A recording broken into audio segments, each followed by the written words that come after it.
The Doomsday Clock is a symbol that represents the estimated likelihood of a human-made global catastrophe, in the opinion of the non-profit organization Bulletin of the Atomic Scientists. Maintained since 1947, the clock is a metaphor, not a prediction, for threats to humanity from unchecked scientific and technological advances. That is, the time on the clock is not to be interpreted as actual time.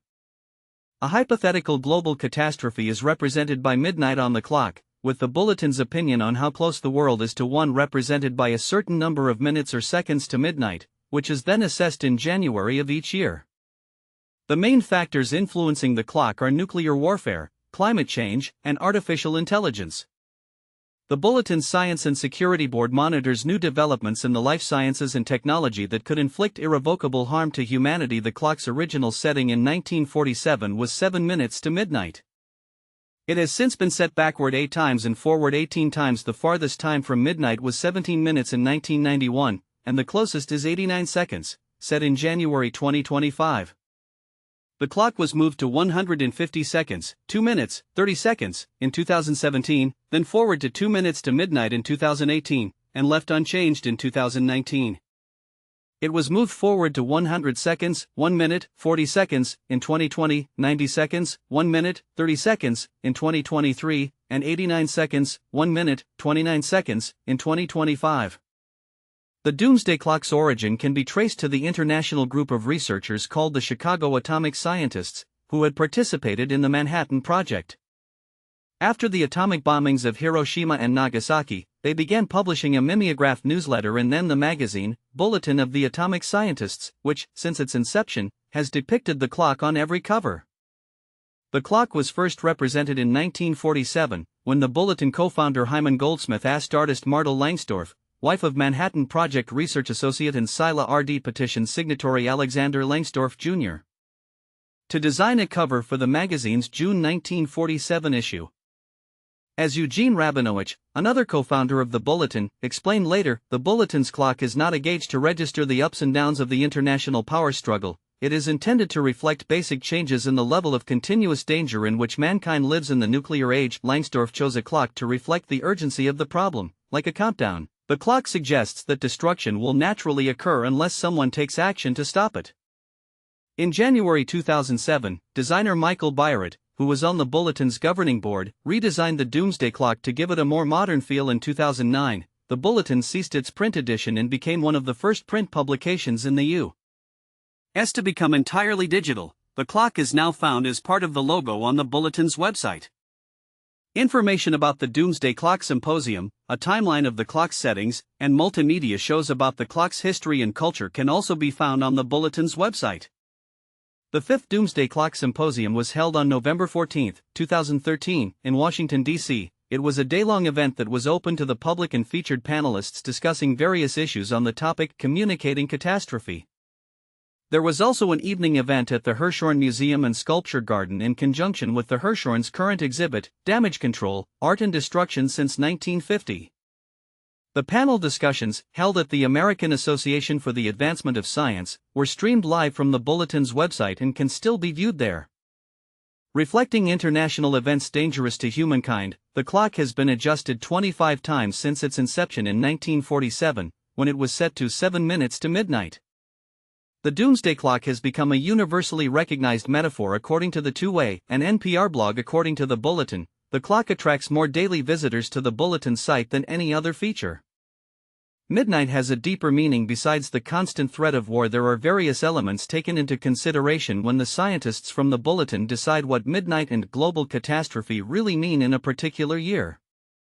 They might include politics, energy, weapons, diplomacy, and climate science. Potential sources of threat include nuclear threats, climate change, bioterrorism, and artificial intelligence.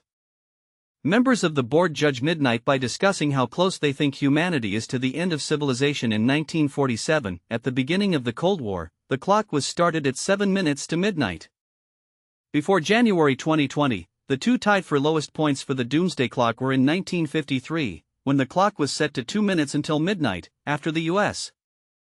and the Soviet Union began testing hydrogen bombs, and in 2018, following the failure of world leaders to address tensions relating to nuclear weapons and climate change issues. In other years, the clock's time has fluctuated from 17 minutes in 1991 to 2 minutes 30 seconds in 2017. Discussing the change in 2017, Lawrence Krauss, one of the scientists from the Bulletin, warned that political leaders must make decisions based on facts, and those facts must be taken into account if the future of humanity is to be preserved. In an announcement from the Bulletin about the status of the clock, they went as far to call for action from wise public officials and wise citizens to make an attempt to steer human life away from catastrophe while humans still can. On January 24, 2018, scientists moved the clock to 2 minutes to midnight, based on threats greatest in the nuclear realm. The scientists said, of recent moves by North Korea under Kim Jong-un and the administration of Donald Trump in the U.S. Hyperbolic rhetoric and provocative actions by both sides have increased the possibility of nuclear war by accident or miscalculation. The clock was left unchanged in 2019 due to the twin threats of nuclear weapons and climate change, and the problem of those threats being exacerbated this past year by the increased use of information warfare to undermine democracy around the world, amplifying risk from these and other threats and putting the future of civilization in extraordinary danger. On January 23, 2020, the clock was moved to 100 seconds, 1 minute, 40 seconds, before midnight. The Bulletin's executive chairman, Jerry Brown, said the dangerous rivalry and hostility among the superpowers increases the likelihood of nuclear blunder. Climate change just compounds the crisis. The 100 seconds to midnight setting remained unchanged in 2021 and 2022. On January 24, 2023, the clock was moved to 90 seconds, 1 minute, 30 seconds, before midnight, which was largely attributed to the risk of nuclear escalation that arose from the Russian invasion of Ukraine. Other reasons cited included climate change, biological threats such as COVID-19, and risks associated with disinformation and disruptive technologies. On January 28, 2025, the clock was moved to 89 seconds, 1 minute, 29 seconds, before midnight, the closest it has ever been set to midnight since its inception in 1947. In 2016, Anders Sandberg of the Future of Humanity Institute has stated that the grab bag of threats currently mixed together by the clock can induce paralysis. People may be more likely to succeed at smaller, incremental challenges. For example, taking steps to prevent the accidental detonation of nuclear weapons was a small but significant step towards avoiding nuclear war. Alex Barish and Slate argued that putting humanity on a permanent, blanket high alert isn't helpful when it comes to policy or science, and criticized the Bulletin for neither explaining nor attempting to quantify their methodology.